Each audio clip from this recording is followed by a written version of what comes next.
कई वक्ताओं ने बहुत बड़ी बड़ी बातें रखी हैं आपके बीच में। मैं उन सब से अपने आप को जोड़ता हुआ, आप सब जानते हैं तमाम राजनीतिक दल हैं, लेकिन इकलौती समाजवादी पार्टी वो पार्टी है जिसके नाम में ही समाजवाद है। जो प्रेम्बल में हमारा समाजवाद है वो हमारी पार्टी का नाम है। देश में कोई और दूसरा दल नहीं है। तो नेताजी ने इसी मिट्टी से उठ करके, इसी मिट्टी में जोखिम उठा करके, इसी मिट्टी में खून पसीना बहा करके इस विचारधारा को और इस पार्टी को यहां बनाने का काम किया। मुझे याद है पिछले चुनाव में जिस समय आह्वान हुआ कि हमारी पार्टी आगे बढ़े, मैं धन्यवाद देना चाहता हूं उत्तर प्रदेश की जनता का, जिन्होंने समाजवादी विचारधारा को और हमारे गठबंधन को सबसे ज्यादा वोट देकर के सबसे बड़ी पार्टी उत्तर प्रदेश में बनाने का काम किया है। क्योंकि बहुत सारे हमारे कवि 1-1.5 घंटे से आ गए होंगे। जब मैं आया इस हॉल में तभी मैंने देखा कि हमारे सभी कवि लोग यहां पर मौजूद थे, क्योंकि उनको बहुत लंबा कहना भी है। मैं इतना ही कहना चाहता हूं कि जिन परिस्थितियों में हम और आप लोग राजनीति कर रहे हैं, हमारे आपके सामने बहुत बड़ी चुनौतियां हैं और ऐसी ताकत से हम लोग लड़ रहे हैं जिसके पास सब कुछ है और इतना कुछ है कि हम और आप लोग कल्पना नहीं कर सकते।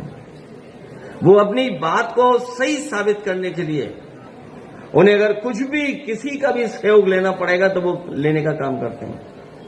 अभी हाल ही में आपने घटना देखी होगी जिस समय लोकसभा में बाबा साहब भीमराव अम्बेडकर जी के सम्मान में सभी दल के लोग एक हो गए और सत्ता में जो दल है उनके होम मिनिस्टर से माफी मांगना चाहते थे कि माफी मांग लें। आपने वो देखा होगा टीवी पर भी कि घटना को कैसे बदला उन्होंने। शायद जो सांसद लोग चोट खाए हैं वो हमारे बड़े बड़े एक्टरों को फेल कर चुके हैं। जो हमारे फर्रुखाबाद वाले सांसद हैं वो सर्टिफिकेट वाले सांसद हैं।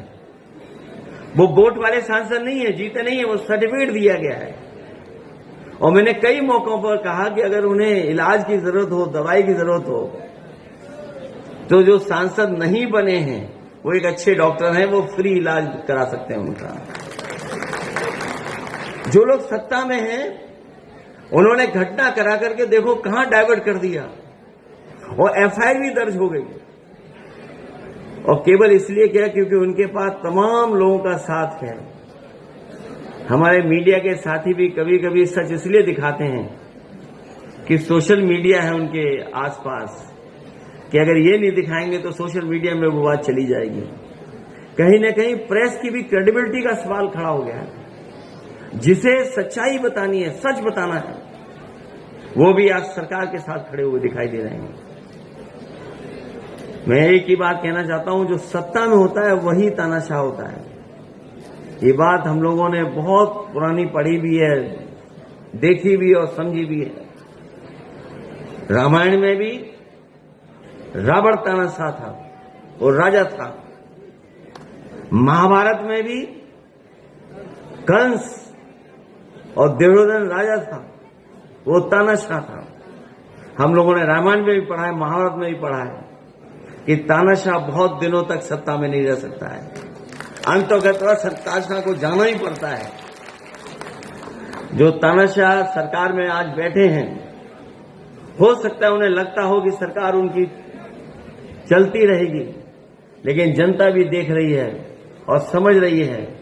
अभी तो लोकसभा में हिसाब किताब किया है, अभी जब विधानसभा का चुनाव आएगा तो न जाने कौन सा परिणाम आएगा, उनका पता ही नहीं लगेगा।